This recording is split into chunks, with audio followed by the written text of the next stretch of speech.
I stayed a night with my grandparents. It was a mistake. This happened back in mid-2020 during the COVID lockdown. Things were quiet and everyone was stuck at home most of the time. One day I got a call from my grandparents, my dad's parents.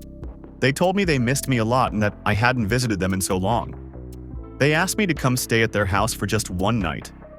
I'm their only grandchild, so I felt like I should go. They were always kind to me, and I thought it would be nice to see them again. They live in an old house, kind of far from the main city. The house is big, but it's also really old. Wooden floors, thick walls, heavy doors, and windows that make weird sounds when the wind blows. My aunt also lives there.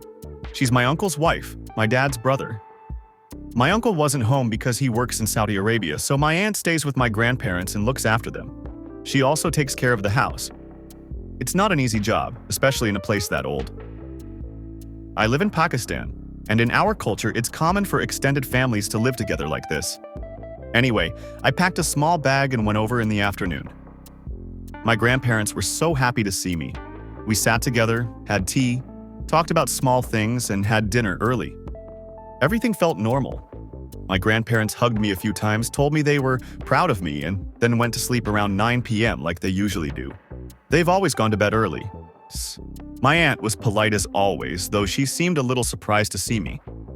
Maybe she didn't know I was coming. Still, she was sweet. Around 9:30 p.m., she told me goodnight and said I could sleep in the guest room downstairs. I hesitated for a moment because I don't like sleeping alone. I get scared easily. I wanted to ask if I could sleep in her room, but I didn't want to bother her. She'd already been taking care of my grandparents all day, so I just nodded and went to the guest room. The room wasn't big, just a single bed, a small window, a side table with a lamp, and a mirror on the wall. The air felt heavy, maybe just because of the old furniture or the wooden floor. I tried to relax. I told myself I was overthinking. I scrolled my phone for a while and then turned off the light. At first, everything was quiet. I was lying on the bed, facing the wall, eyes half closed. But around 12:30 a.m. or maybe 1 a.m., I heard something. It was the sound of slow footsteps above me. Not fast, not rushed, just slow and heavy, like someone walking one step at a time. At first, I thought it was my aunt. Maybe she woke up to get some water or go to the washroom. But then I remembered she always sleeps early and she sleeps deeply. I had stayed over once when I was younger and knew she rarely wakes up at night. The steps kept going, softly but clearly. Then I heard them coming down the stairs, still slow, still heavy. Then, nothing. Complete silence. I stared at the ceiling, frozen. My body felt stiff. I couldn't move. I was waiting for another sound, but it stayed quiet for a long time. Maybe 20 or 30 minutes passed, but I couldn't sleep. My heart was beating too fast. Then I heard it again. Footsteps, this time going back upstairs. Same slow rhythm. One step at a time. I felt like something wasn't right. It didn't make sense.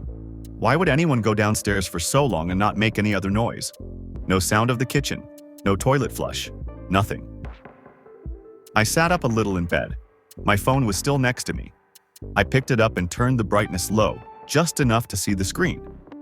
Then, from the direction of the kitchen, I heard a new sound. A whisper. Very soft, like someone was talking but didn't want to be heard. I held my breath and listened. I couldn't make out the words, but it was definitely a voice. Then I heard the kitchen door creak open a little, and then a man's voice, deep, calm. Just one or two words. But it didn't sound like my grandfather. His voice is weaker, older. This one was different, stronger, younger. And then silence again. No footsteps, no talking, nothing. Like the voice came out of thin air and then disappeared. I started shaking.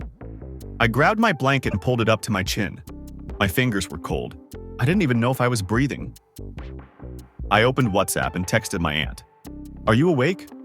Is someone walking around? I think I heard something." She didn't reply right away, and every second felt longer than it should. A few minutes passed. Finally, she replied, "No, I was sleeping. Don't worry, everything is fine. It's late, Syra. You should sleep now." Her message felt calm, too calm. Like she didn't even think it was strange, but something was wrong. I knew it. After her reply, I tried to lie back down, but I couldn't. I could hear footsteps again. This time, they were lighter, almost like someone was tiptoeing, trying not to make noise. Then something worse happened. Someone was outside my room. I didn't see anyone, but I swear, I heard breathing, slow, deep breathing, right at the door, like someone was standing there just inches away, not knocking, not moving, just breathing. I didn't move. I didn't even blink. I just stared at the door, frozen. My heart was pounding so hard I thought whoever was outside could hear it. I wanted to scream, but my voice felt stuck. Then the breathing stopped. And again, nothing. No footsteps walking away, just total silence. I lay there, eyes wide open, staring at the door. I don't know how long it lasted, but at some point, my body gave up and I fell asleep from exhaustion. I didn't mean to. I didn't even feel safe. But it was like my mind shut down to protect me. Morning came. The sunlight came in through the small window, and I finally got up. I opened the door slowly. No one was there. I went to the kitchen. My grandmother was there, making breakfast. My grandfather was reading a newspaper. My aunt came down a few minutes later, smiling like nothing had happened. No one said anything. No one acted like the night before had been strange. During breakfast, I tried to bring it up. I said, "I think something weird is in this house. It feels haunted. Maybe because it's so old." My aunt just smiled a little and said, "Don't say that in front of your grandparents. They get scared easily." That was it. She didn't deny it. She didn't laugh or say I was imagining things. She just told me not to mention it around them. And the weird thing was, she didn't seem scared at all.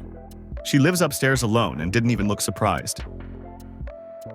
I finished my breakfast in silence, packed my things, and told them I had to go home early. On the way back, I kept thinking about what had happened. The footsteps, the voice, the breathing. I told myself maybe I imagined it. Maybe I was too tired. Maybe I was just scared for no reason. But deep down, I know what I heard. I know I wasn't imagining it. That night felt wrong. Like something was in that house, watching, waiting, walking around when no one else was awake. Now, every time I think about it, I get chills. My heart starts racing again, and I remember how scared I was. I should have asked my aunt to let me sleep in her room. I should have said something when I heard that voice. But I didn't. And that was the scariest night of my life.